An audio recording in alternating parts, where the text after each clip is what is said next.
Bonjour, bonjour à tous et à toutes, bienvenue pour ce Fort Expresso où la ligne conductrice est toujours la force du dollar, le roi dollar en fait, qui plane sur les marchés. Cet après-midi, on n'aura pas grand-chose de nouveau au niveau des statistiques.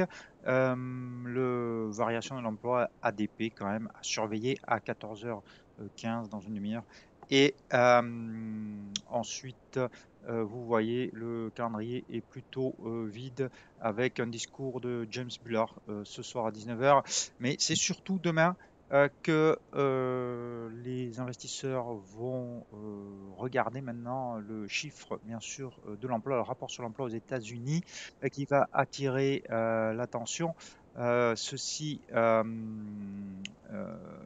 étant, donc, on risque d'être un petit peu en stand-by jusque-là. Ça me permet de vous dire que demain, il n'y aura pas de vidéo puisque je serai de retour lundi.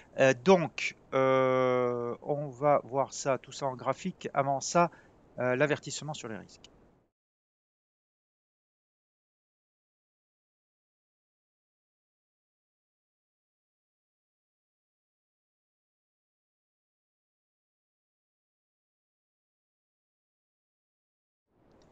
Donc à l'écran, sur le graphe, l'indice dollar, comme d'habitude pour commencer, vous voyez cet indice dollar. Hier, je vous disais que la bougie d'avant-hier était très haussière et qu'elle laissait peu de place à une éventuelle correction. Effectivement, on a poursuivi à la hausse sur la séance d'hier. Aujourd'hui, on a une respiration, enfin, j'ai envie de dire, mais la tendance reste bien sûr très haussière sur le dollar avec 109,80 comme objectif, ce qui nous donne sur l'euro-dollar une possibilité peut-être de rebond vers cette ligne, cet ancien support qui deviendrait résistance à 1,0350.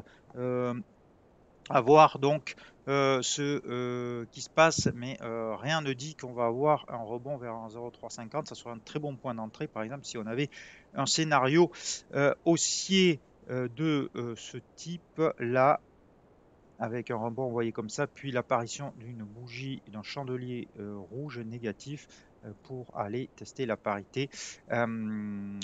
C'est donc bien sûr l'objectif psychologique, l'objectif symbolique, mais l'objectif technique, lui, il est beaucoup plus bas, il est sur 0,9610, ce qui correspond au plus bas d'août 2002. Euh, si alors rien ne dit qu'on aura en plus ce rebond, hein. On peut très bien aller directement sur la parité et avoir le rebond à ce moment-là sur la parité. Bon, vu que le RSI entre en zone de survente, encore une fois, ça ne veut pas dire qu'il va y avoir un retournement, mais vu qu'il est déjà en zone de survente, ça m'étonnerait qu'on aille sur un 0,9610 d'un seul coup, d'un seul quand même. Donc, soit on a le rebond dès maintenant ou plutôt dès demain après-midi avec les chiffres de l'emploi, soit on a une poursuite de la baisse jusqu'à la parité, le rebond, un petit rebond après, mais la tendance, gardez bien ça en tête, reste baissière et c'est donc euh, les trades à la vente qu'il faut regarder en priorité. Sur le câble, on n'a pas cassé enfin, alors, on n'a pas cassé en clôture hier un 19.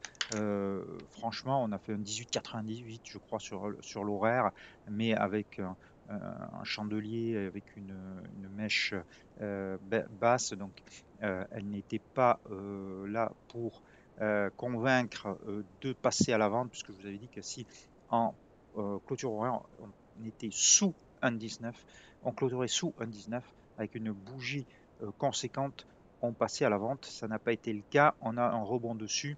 Malgré tout, on reste bien entendu baissier sur le câble, malgré cette petite respiration qu'on a actuellement, tant qu'on est sous ces moyennes mobiles qui sont largement orientées à la baisse. Euh, on regarde comme objectif un 14-12 et un 15 niveau psychologique et symbolique. Donc, on garde cette stratégie sous un 19. Donc, si, alors, sous un 19, c'est ici. Vous allez voir. Euh, voilà. Sous 1,19. Si on a une clôture horaire, mais franche, sous 1,19, c'est-à-dire qu'avec un beau chandelier rouge, on repassera vendeur sur le câble. Sur les autres, les devises antipodes contre dollar, nous avons donc l'AUSSI qui lui aussi rebondit sur ce support à 0,6775. La tendance malgré tout reste baissière au sein de ce canal baissier.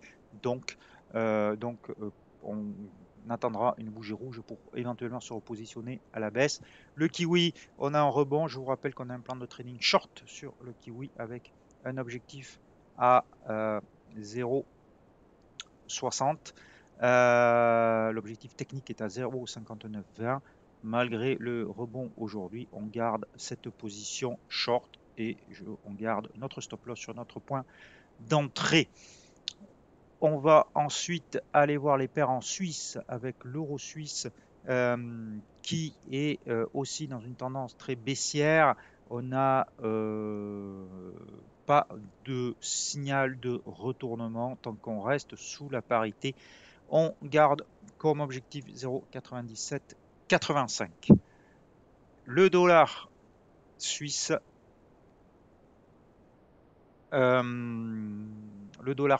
avec un retracement Fibonacci de 38,2% qui est attaqué. Si on arrivait à clôturer au-dessus de ces 38,2, peut-être qu'on pourrait passer haussier sur le dollar suisse, mais on verra ça lundi. Pour l'instant, je mets en stand-by puisqu'il y a les chiffres du chômage demain. Donc, on va rester à l'écoute, en tout cas, on va faire attention de cette clôture, mais c'est plutôt lundi qu'on passera long plutôt que avant le chiffre de demain ou avant le week-end. Donc, le dollar yen, les paires en yen, le dollar yen, on est toujours long, on est toujours sur un deal haussier, sur un trade haussier, sur un trend haussier, même si on a une latéralisation des cours, une consolidation horizontale. L'objectif reste 140, il n'y a pas d'invalidation là-dessus. Sur l'AUD-yen, on est dans une zone neutre sous les moyennes mobiles de court terme, mais au-dessus de la moyenne mobile de long terme.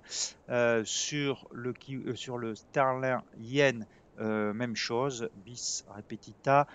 Sur le dollar yen, on l'a vu. Et enfin, je vais finir avec l'euro yen et le loonie. Alors, l'euro yen ici, pardon. L'euro yen, lui, corrige un peu plus fortement, mais on garde quand même, les cours restent au-dessus du retracement de Fibonacci 61,8. Je vous rappelle qu'en théorie, c'est la frontière entre un retournement de tendance et le prolongement et une simple correction, aussi vaste soit-elle. Donc, tant qu'on est au-dessus de ce retracement Fibonacci de 61,8%, si on avait une bougie haussière qui apparaissait, par exemple une combinaison de ce type-là, vous voyez une bougie rouge, un doji avec une longue mèche basse et une reprise ici haussière, on pourrait repasser long. Pour l'instant, on a une mèche basse ici. Aujourd'hui, on a une sorte de doji. Donc, si demain on avait une bougie, si on clôturait comme ça et demain on avait une bougie haussière, on pourrait repasser, pourquoi pas, long sur l'euro yen tant qu'on est au-dessus du retracement Fibonacci de 61,8. Donc, c'est à surveiller. Et ensuite, le loonie. Alors, le loonie, intéressant, pour la troisième fois, il rejette cette résistance à 1,3077 et on a une bougie rouge qui apparaît. Donc, alors, le problème du loonie, c'est que on pourrait repasser short si on cassait là, si on clôturait sur ces niveaux avec un stop au-dessus de 1,3077 pour viser à minima cette.